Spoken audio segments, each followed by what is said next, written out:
ভাবলি না, যেভাবে তুমি আমার বংশে বাতি দিতে কাউকে রাখলে না, যেভাবে তুমি আমার বংশটাকে নাশ করলে, একদিন আমিও অভিশাপ দিলাম, একদিন তোমার যদু বংশ নাশ হয়ে যাবে।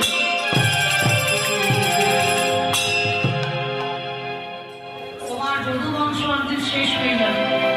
হ্যাঁ, ভক্তের অভিশাপ বৃথা যাবে না।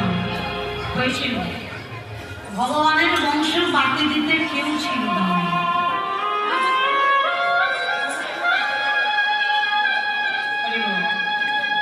গান্ধারীর শতপুত্র যেভাবে হারালো,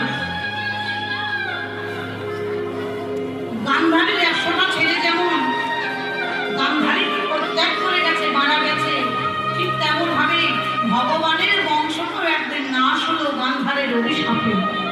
তোমার যদি বংশ একদিন শেষ হবে, হয়েছিল। ভক্ত যদি কাই মনে কোনো বাঞ্ছা করে, ভগবানের সাধ্য নয় সে বাঞ্ছা নাহি করে, যখন গান্ধারী বলেছিল কৃষ্ণ রে তুই যেভাবে আমার